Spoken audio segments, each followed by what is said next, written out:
ಕೆಂಡ ಸಂಪಿಗೆ ನಮ್ಮ ಕೆಂಡ ಸಂಪಿಗೆ.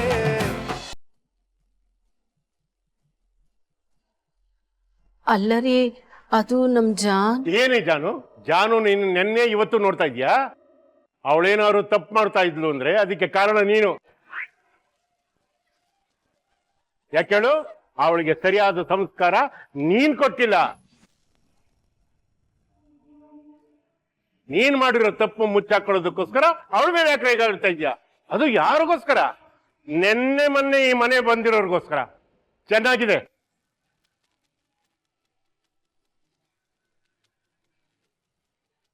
ನಿನ್ನ ತಪ್ಪಿಟ್ಕೊಂಡು ಅವಳ ಮೇಲೆ ಯಾಕೆ ರೇಗ್ತಾ ಇದ್ಯಾ? ಅದು ಯಾರಿಗೋಸ್ಕರ? ಓಹೋ, ಈ ಮಹಾತಾಯಿಗೋಸ್ಕರ.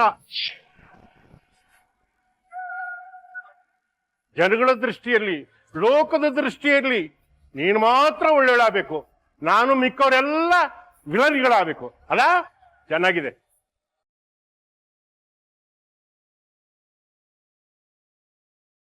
ಓಹೋ, ಏನು ದೊಡ್ಡದಾಗಿ ಕೊಚ್ಕೊಂಡ್ಬಿಟ್ಟೆ. ಈ ಮನೇನ ನನ್ನ ಕಿರಿ ಸೊಸೆ ನಂದನವನ ಮಾಡಿರ್ತಾಳೆ. ಅಷ್ಟೇ ಅಲ್ಲ, ಮನೆ ಮೇಲೆ ಚಿನ್ನದ ಗೋಪುರಗಳನ್ನು ಇಟ್ಟುಬಿಡ್ತಾಳೆ ಅಂತ. ಅಯ್ಯೋ ಮಂಕೆ, ಇಬ್ಬರು ಸೊಸೆಯರಿದ್ದಿದ್ದ ಜಾಗದಲ್ಲಿ ಕಿತ್ತಾಡ್ತಾರೆ, ಹೊಡೆದಾಡ್ತಾರೆ, ಬೇರೆ ಬೇರೆ ಆಗ್ತಾರೆ ಅನ್ನೋದನ್ನ ಓದಿದ್ದೆ, ಕೇಳಿದ್ದೆ, ನೋಡಿದ್ದೆ.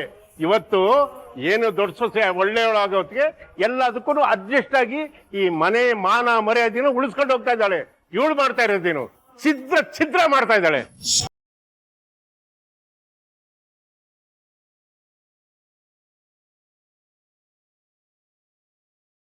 ಇವಳಿಗೋಸ್ಕರ ನಮ್ಮ ತೀರ್ಥ ನನ್ನ 50 ವರ್ಷದ ಬಾಲ್ಯ ಗೆಳೆಯ ಅವನ ಮಗಳನ್ನ ಬಿಟ್ಟ.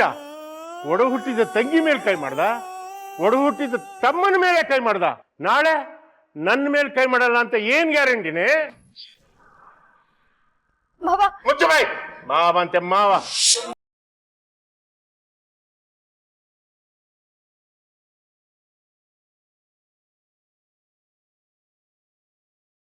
ಸಾಧನ ಪದ್ದಿ ಸಡಗರ ನೋಡ್ಬೇಕು ನೀನು. ಅಯ್ಯೋ, ನನ್ನ ಚಿಕ್ಕ ಸೊಸೆ ಭಾರಿ ಒಳ್ಳೊಳ್ಳೆ ಕಣ್ರಿ ಅಂತ ಡಿಫೆನ್ಸ್ ಮಾಡ್ಕೊಳ್ಳೋದು ಅಲ್ದಲೆ ನೀವು ಒಪ್ಕೊಳ್ರಿ ಅಂತ ಬಲವಂತವಾಗಿ ನನ್ನನ್ನು ಒಪ್ಪಿಸ್ತಾ ಇದ್ದಾಳೆ.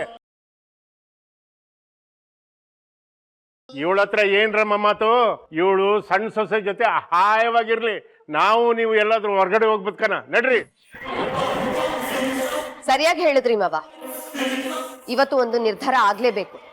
ಒಂದಾಗ ಇವಳಿರ್ಬೇಕು, ಇಲ್ಲ ನಾವೆಲ್ಲರೂ ಇರ್ಬೇಕು. ಬೇಡ ಬೇಡ, ಯಾರು ಮನೆ ಬಿಟ್ಟು ಹೋಗೋ ಮಾತಾಡ್ಬೇಡಿ. ನನ್ನಿಂದ ತಪ್ಪಾಗಿದೆ, ದಯವಿಟ್ಟು ನನ್ ಕ್ಷಮಿಸ್ಬಿಡಿ ಮಾವ. ದಯವಿಟ್ಟು ನನ್ ಕ್ಷಮಿಸ್ಬಿಡಿ, ದಯವಿಟ್ಟು ನನಗೆ ಕ್ಷಮಿಸ್ಬಿಡಿ. ಕ್ಷಮೆ ದೂರದ ಮಾತು. ನೋಡು, ನೀನ್ ಈ ಮನೇಲಿದ್ರೆ ನಾವ್ಯಾರು ಈ ಮನೇಲಿ ಇರೋದಿಲ್ಲ. ನೀನೇ ನಿರ್ಧಾರ ಮಾಡು. ಮನೆ ಬಿಟ್ಟು ಹೋಗ್ತೀಯಾ ಅಂತ ಕೇಳ್ದೆ.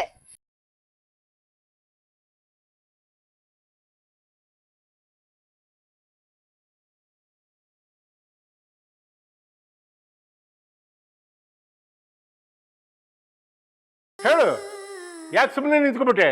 ಯಾವುದೋ ಪರಿಸ್ಥಿತಿ ಒತ್ತಡಕ್ಕೆ ಸಿಗಾಕೊಂಡು ವಿಧಿ ಇಲ್ದಲೆ ತಾಳಿ ಕಟ್ಟಿದ ತಕ್ಷಣನೇ ಇದೇ ಶಾಸ್ತ್ರೋಕ್ತವಾಗಿ ನಡೆದ ಮದುವೆ ಅಂತ ತಿಳ್ಕೊಂಡ್ಬಿಟ್ಟು ಮನೆಯೊಳಗೆ ಬಂದು ಟಿಕಾನ ಹಾಕ್ಬಿಟ್ಟಲ್ಲ. ನಿನ್ನಿಂದಾಗಿ ಒಂದು ಹುಡುಗಿ ಬಹಳ ಹಾಳಾಗುತ್ತೆ ಅನ್ನೋ ಪರಿಜ್ಞಾನ ಬೇಡ ನಿನ್ಗೆ?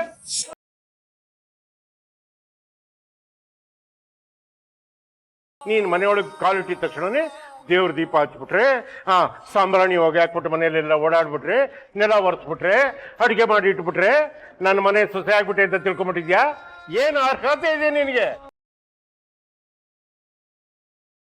ಅಪ್ಪ, ನೀವ್ಯಾಕೆ ಇಷ್ಟೊಂದು ಬಿ ಪಿ ರೈಸ್ ಮಾಡ್ಕೋತಾ ಇದ್ದೀರಾ? ಕೂಲ್. ಐ ಥಿಂಕ್ ಇವ್ಳು ಇದೇ ಮನೆಯಲ್ಲಿ ಇರ್ಬೇಕು ಅಂತ ಡಿಸೈಡ್ ಮಾಡ್ದಂಗಿದೆ.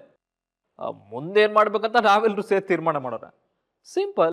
ನಾನ್ ತೀರ್ಮಾನ ಮಾಡಾಗಿದೆ. ನಾನು ಈ ಮನೆ ಬಿಟ್ಟು ಹೋಗ್ತಾ ಇದ್ದೀನಿ ಅಷ್ಟೇ. ಬೇಡ, ದಯವಿಟ್ಟು ಯಾರು ಮನೆ ಬಿಟ್ಟು ಹೋಗೋದು ಬೇಡ.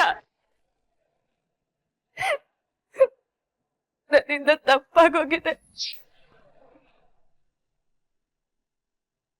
ನಾನೇ ಮನೆ ಬಿಟ್ಟು ಹೋಗ್ತೀನಿ. ಹೋಗ್ತೀನಿ.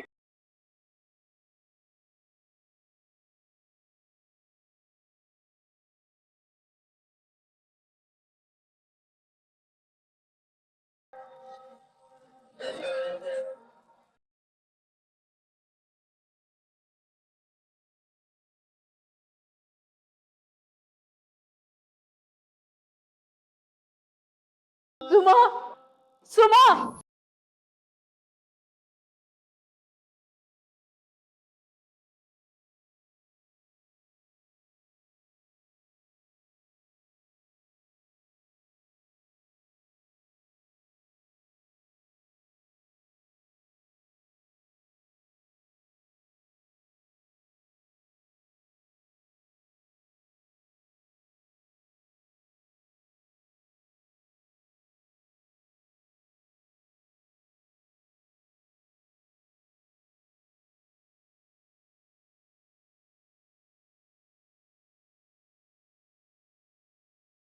ಸುಮಾ ನಿಜವಾಗ್ಲೂ ನಿನ್ ಮನೆ ಬಿಟ್ಟು ಹೋಗ್ತಾ ಇದೀಯ ಸುಮಾ? ಹೌದು ಅತ್ತೆ, ದಯವಿಟ್ಟು ನನ್ನ ತಡಿಬೇಡಿ. ಮಾವ ಹೇಳಿದ್ದು ನಿಜಾನೇ ಅಲ್ವಾ ಅತ್ತೆ? ಮನೆ ಸೊಸೆ ಆದವಳು ಸಂಬಂಧನ ಗಟ್ಟಿ ಮಾಡ್ಬೇಕು. ಆದ್ರೆ ನಾನೇನತ್ತೆ ಮಾಡ್ತಿದ್ದೀನಿ? ಯಾರ ಮನ್ಸನ್ನು ಅರ್ಥ ಮಾಡ್ಕೊಳ್ದೆ ಅವಳ ಮನ್ಸಿಗೆ ನೋವು ಉಂಟು ಮಾಡ್ತಿದ್ದೀನಿ, ನಿಷ್ಠುರವಾಗಿ ನಡ್ಕೋತಿದ್ದೀನಿ. ಇನ್ನು ನಾನು ಈ ಮನೇಲಿದ್ರೆ ಏನೇನು ಅನಾಹುತ ಆಗುತ್ತೋ. ದಯವಿಟ್ಟು ನನ್ನ ತಡಿಬೇಡಿ. ಒಂದ್ ನಿಮಿಷ ಇರೆ, ಎಲ್ರಿಗೂ ಒಂದೇ ಸತಿ ಇಷ್ಟ ಆಗ್ಬೇಕು ಅಂತ ಏನಿಲ್ವಲ್ಲ. ನಿಜ ಹೇಳ್ಬೇಕು ಅಂದ್ರೆ ನೀನ್ ಬಂದ ಹೊಸದ್ರಲ್ಲಿ ನನ್ಗೂ ನೀನ್ ಇಷ್ಟ ಇರ್ಲಿಲ್ಲ. ಆದ್ರೆ ನಿನ್ ಬಗ್ಗೆ ಎಲ್ಲ ತಿಳ್ಕೊಂಡ್ಮೇಲೆ ನನಗೆ ನೀನ್ ಇಷ್ಟ ಅದೇ ಅಲ್ವಾ? ಹಾಗೆ ಅವ್ರಿಗೂ ಎಲ್ರು ಸಮಯ ತಗೋತಾ ಇದಾರೆ ಅಷ್ಟೇ. ಇಲ್ಲ ಅತ್ತೆ, ಎಲ್ರಿಗೂ ಇಷ್ಟ ಆಗ್ಬೇಕು ಅಂತ ಏನಿಲ್ವಲ್ಲ. ನಾನು ಈ ಮನೇಲಿ ಇರೋದ್ರಿಂದ ಅವ್ರು ಎಲ್ರಿಗೂ ಸುಮ್ಮನೆ ತೊಂದ್ರೆ. ನಿಜ, ನನ್ಗೆ ಈ ಮನೇಲಿರೋ ಯಾವ ಅರ್ಹತೆನೂ ಇಲ್ಲ. ಮಾವ ಹೇಳಿದ್ದು ನಿಜಾನೇ ಅಲ್ವಾ ಅತ್ತೆ? ಬಲ್ವಂತಕ್ಕೆ ಒತ್ತಾಯ ಕಟ್ಬಿದ್ದು ಸಾಹೇಬ್ರು ನನ್ನ ತಾಳಿ ಕಟ್ಟಿದ್ದು ಅದ್ ಸುಳ್ಳಲ್ವಲ್ಲ? ಸಾಹೇಬ್ರು ಹೇಳಿದ್ದು ನಿಜಾನೇ. ಬಲ್ವಂತಕ್ಕೆ ಬಾಳ್ವೆ ಮಾಡೋದಕ್ಕಾಗಲ್ಲ. ಆದ್ರೆ ನಮ್ ಮದ್ವೆಲಿ ನಮ್ ಮನ್ಸ್ ಸೇರ್ಲೇ ಇಲ್ಲ ಅತ್ತೆ. ಇದೆಲ್ಲ ಆಗತ್ತೆ ಅಂತ ನಾವು ಅನ್ಕೊಂಡಿರ್ಲಿಲ್ಲ ಅತ್ತೆ. ಏನೋ ಆಕಸ್ಮಿಕವಾಗಿ ನಡೆದೋಯ್ತು. ಅದಕ್ಕೆ ಒಂದ್ ಕುಟುಂಬ ಯಾಕತ್ತೆ ನರಳ್ಬೇಕು? ಮಾವ ಹೇಳ್ತಿರೋದ್ರಲ್ಲಿ ಅಕ್ಷರಶಃ ಸತ್ಯ ಇದೆ. ನಾನು ಹೋಗ್ಬೇಕು, ನಾನು ಹೋಗ್ತೀನಿ. ಅಯ್ಯೋ, ನನ್ನನ್ನು ಅರ್ಥ ಮಾಡ್ಕೊ. ನೋಡು, ಹೆಣ್ಣಿಗೆ ತಾಳ್ಮೆ ಕ್ಷಮಗುಣ ತುಂಬಾ ಮುಖ್ಯ ಅಂತ ನೀನೇ ಹೇಳಿದ್ಯಾ. ಅದೆರಡು ನಿನಗಿದೆ ತಾಯಿ. ಆದ್ರೆ ಈ ಭಾವನೆಗಳ ಮಧ್ಯೆ ಸಿಕ್ಕಾಕೊಂಡು ಅದನ್ನ ನೀನ್ ಕಟ್ ಹಾಕ್ತಿದೀಯ ಅಷ್ಟೇ. ಅರ್ಥ ಮಾಡ್ಕೊ. ಅವ್ರ ಕೋಪನ, ಅವ್ರ ತಿರಸ್ಕಾರನ ನೀ ತಾಳ್ಮೆಯಿಂದ ನಿಭಾಯಿಸ್ಬೇಕಲ್ವಮ್ಮ. ಅವರಿಬ್ರು ಇನ್ನೂ ಎಳಸು. ಅವ್ರನ್ನ ಕ್ಷಮಿಸೋ ಗುಣ ನಿನಗಿರ್ಬೇಕಲ್ವಾ? ಬೇಡ ಅತ್ತೆ, ಬೇಡ. ನಮ್ದು ಮದ್ವೆ ಅಲ್ಲ, ಮದ್ವೆನೇ ಅಲ್ಲ. ನೋಡು, ಮಾಂಗಲ್ಯಕ್ಕೆ ದೊಡ್ಡ ಶಕ್ತಿ ಇದೆ. ಅದು ಹೆಣ್ಣಿಗೆ ಬರೀ ಆಭರಣ ಮಾತ್ರ ಅಲ್ಲ, ಅದೊಂದು ಸೌಭಾಗ್ಯ ಅಂತ ನೀನೇ ಹೇಳಿದ್ಯಾ ಅಲ್ವಾ? ಅಂತ ಮಾಂಗಲ್ಯ ನಿನ್ ಕುತ್ತಿಗೆ ಏರಿದೆ ಆದ್ಮೇಲೆ ಈ ಮನೇಲಿರೋದಿಕ್ಕೆ ನಿನಗೆ ಅರ್ಹತೆ ಇದೆ ಅಂತ ಆಯ್ತಲ್ಲ. ಒತ್ತಡಕ್ಕೆ ಸಿಕ್ಕೋ, ಆಕಸ್ಮಿಕವಾಗೋ ಅವ್ನು ನಿನ್ ಕುತ್ತಿಗೆಗೆ ತಾಳಿ ಕಟ್ಟಿದ್ದಾಗಿದೆ, ಅಲ್ಲಿಗೆ ಮುಗೀತು. ಅವನೇ ನಿನ್ ಗಂಡ, ನೀನು ತೀರ್ಥನ ಹೆಂಡ್ತಿ. ನೀನ್ ಈ ಮನೇಲೇ ಬಾಳ್ಬೇಕು.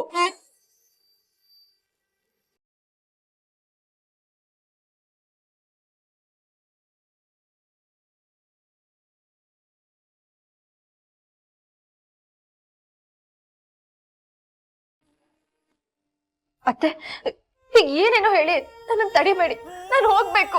ಒಂದ್ ನಿಮಿಷ, ಒಂದೇ ಒಂದ್ ನಿಮಿಷ ಪ್ಲೀಸ್, ನನ್ ಮಾತು ಕೇಳು. ಒಂದೇ ಒಂದ್ ನಿಮಿಷ ನನ್ ಮಾತು ಕೇಳಿಸ್ಕೊ ಪ್ಲೀಸ್. ಅದನ್ನ ಕೇಳಿದ್ಮೇಲೂ ನೀನು ಹೋಗ್ಬೇಕು ಅನ್ಸಿದ್ರೆ ನಾನ್ ತಡಿಯಲ್ಲ, ಹೋಗ್ತೀಯಂತೆ. ಒಂದೇ ಒಂದ್ಸಲ ನನ್ ಮಾತು ಕೇಳು ಪ್ಲೀಸ್. ನೋಡು, ಈ ಮನೇಲಿ ಇಷ್ಟು ಜನ ಇದ್ದೀವಿ, ಆದ್ರೆ ಯಾರು ಒಮ್ಮತದಲ್ಲಿಲ್ಲ, ಒಗ್ಗಟ್ಟಲ್ಲಿಲ್ಲ. ಒಬ್ಬರು ಮುಖ ಕಂಡ್ರೆ ಇನ್ನೊಬ್ರಿಗಾಗಲ್ಲ. ಎಲ್ಲರೂ ಒಂದೇ ಮನೇಲಿ ಇದೀವಷ್ಟೇ. ಅಂದ್ ಮಾತ್ರಕ್ಕೆ ಅದು ಕುಟುಂಬ ಅನ್ಸ್ಕೊಳತ್ತ? ನೀನ್ ಈ ಮನೆಗ್ ಬರಕ್ಕಿಂತ ಮುಂಚೆ ಈ ಮನೇಲಿ ಎಲ್ಲರೂ ಸುಖವಾಗಿದ್ವಿ, ಸಂತೋಷದಿಂದ ತೇಲಾಡ್ತಿದ್ವಿ ಅಂತ ಅನ್ಕೊಂಡಿದ್ಯಾ? ಇಲ್ಲಮ್ಮ, ಆಗ್ಲೂ ಜಗಳ ಆಡ್ತಾ ಇದ್ರು, ಮನಸ್ತಾಪಗಳಿತ್ತು. ಈಗ್ಲೂ ಅದೇ ನಡೀತಾ ಇದೆ.